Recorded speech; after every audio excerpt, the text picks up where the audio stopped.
Olá, meu nome é Ana Laura, sou aluna da professora Priscila Indianara, da disciplina de Seminário Integrativo 1, do primeiro período do curso de Fisioterapia da Universidade Estadual da Paraíba. E esse é um trabalho para apresentar um pouco sobre a acupuntura, introduzir um pouco sobre a temática, e os discentes são eu, Ana Laura Dantas, e Maria Clara Oliveira. Nesse trabalho, a gente vai apresentar um pouco sobre a história, a definição, os princípios, as inovações e algumas discussões sobre a acupuntura. Definindo a acupuntura, ela é uma prática da medicina tradicional chinesa, que é uma mistura da medicina clássica chinesa com a medicina ocidental e consiste na inserção de agulhas finas em pontos específicos do corpo, com o objetivo de restaurar o equilíbrio do organismo, estimular a capacidade natural de cura, aliviar dores e tratar diversas doenças físicas e emocionais. Falando um pouco sobre os princípios da acupuntura, a gente precisa entender um pouquinho sobre o funcionamento do corpo humano segundo os princípios teóricos da acupuntura. De acordo com essa base teórica da acupuntura, os componentes do corpo humano são três: são canais de energia, órgãos e vísceras. E o ser humano é ligado ao cosmo, à natureza, por uma força vital chamada de Qi. As doenças, elas são causadas pela falta ou excesso de Qi. E o diagnóstico das doenças seria localizar onde está esse desequilíbrio. Para a acupuntura, quais seriam os fatores patogênicos? Eles podem ser externos, que são os fatores climáticos, internos, que são as emoções, e podem ser nem externos nem internos, que são, por exemplo, hábitos alimentares e comportamentais, acidentes, entre outras questões. E o desrespeito a práticas de sobrevivência e de cuidado básico do organismo seriam também causadores de patologias, que seria, por exemplo, o desrespeito à higiene, à moderação alimentar, à regularidade no sono e no trabalho, a falta de uma vida social ativa, a falta de contato com a natureza. E como funciona a acupuntura? Ela funciona da seguinte forma: a gente faz a estimulação dos acupontos nos membros, no tronco, na cabeça e ou na face. Essas são as porções do corpo onde a gente pode aplicar a técnica.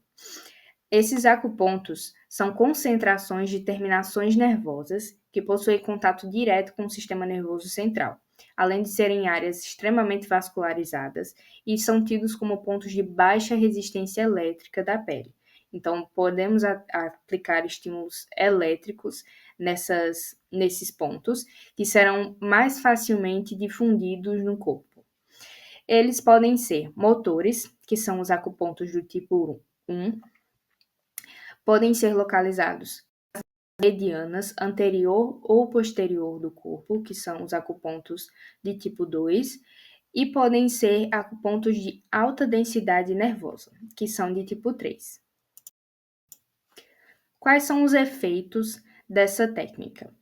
Alguns dos efeitos são a diminuição do estresse e da ansiedade, a regulação de funções fisiológicas do corpo, a analgesia por meio da produção de neurotransmissores endógenos que promovem a analgesia e o relaxamento também, a inflamação neurogênica que pode contribuir para o processo de cura natural do corpo e também possui atuação sobre o sistema límbico.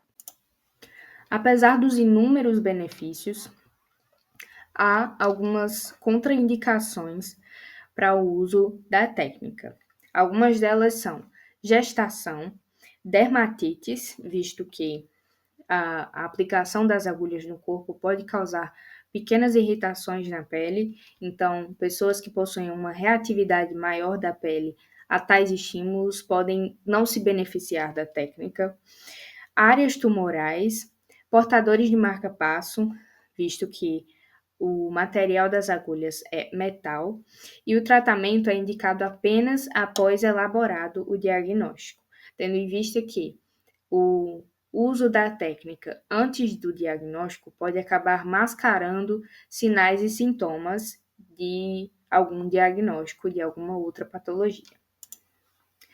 Algumas das principais inovações na área da acupuntura é, por exemplo, a utilização da técnica na medicina veterinária para tratar diversas doenças, como cistite, arritmias cardíacas, epilepsia. Isso tudo são usados nos animais para tratamento dessas doenças. São feitas pesquisas na área para estudar efeitos fisiológicos e efeitos placebos da técnica. E é importante citar que a maioria dos efeitos tidos como placebos são tidos dessa forma pela falta de pesquisas e de embasamento científico para comprovar a veracidade e o embasamento desses efeitos, para compreender a fisiologia desses efeitos também. Por isso, por causa dessa incompreensão acerca desses efeitos, eles são tidos como efeitos placebos. E uma das comprovações de que a técnica possui efeitos sim fisiológicos comprovados mesmo é que em 1979 especialistas de 12 países estavam presentes no seminário interregional da Organização Mundial de Saúde e elaboraram uma lista provisória de enfermidades que poderiam ser tratadas pela acupuntura.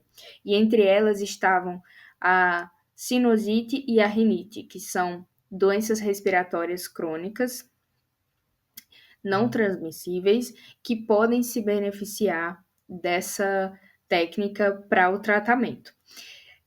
É importante citar o fato de que são doenças crônicas, porque nas doenças crônicas o maior problema é a ausência de tratamentos que possibilitem uma vida inafetada pela doença ou afetada ao mínimo possível pela doença crônica, visto que são muitas vezes sintomas que estão presentes diariamente na vida do paciente.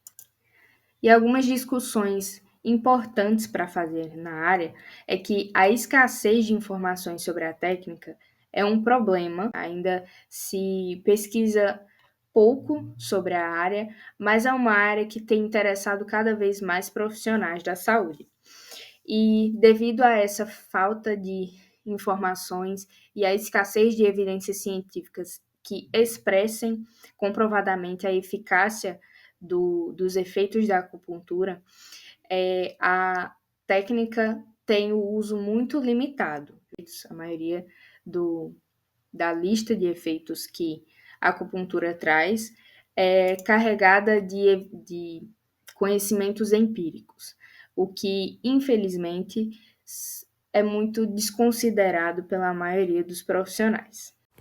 Bom, esse áudio vai estar meio diferente da gravação, porque eu acabei percebendo só no final que não estava saindo o áudio. E também desculpa pela imagem, mas eu me chamo Maria Clara e eu vou falar sobre a história da acupuntura. Bom, eu vou começar falando, né, que a acupuntura ela surgiu na China há 2000 anos atrás, como parte da medicina tradicional chinesa, e ela se baseia na ideia de que a energia vital do corpo, chamada de Qi, circula por caminhos chamados de meridianos. E também os primeiros instrumentos usados, eles não eram de metais, eles eram feitos de pedras, de bambus e ossos. Bom, também vamos ter os primeiros registros, né, que por volta de 2000 a.C.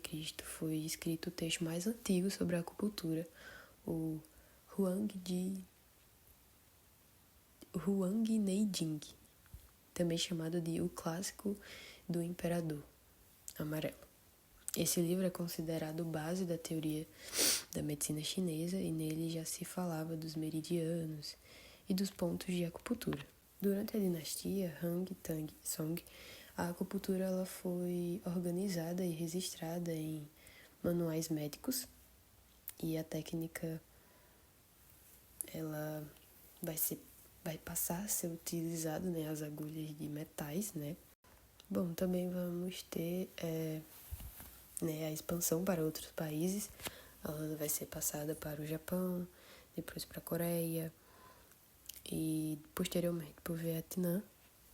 E cada método ele vai se adaptar à sua cultura, né? Bom, com a chegada no Ocidente, no século XVII, missionários europeus que visitavam a China escreveram sobre o artigo, mas ele só fica conhecido mesmo, a acupuntura só fica conhecida no Ocidente em 1971, quando o jornalista americano relatou sua experiência com a acupuntura após a cirurgia na China. Bom, e o reconhecimento atual, né? A partir do século XX, a acupuntura ela começa a ser estudada pela ciência moderna. Hoje ela é reconhecida por instituições como a OMS e ela é utilizada para vários tratamentos, como para dores, estresse, náuseas, entre outros. Essas são nossas referências e muito obrigada pela atenção.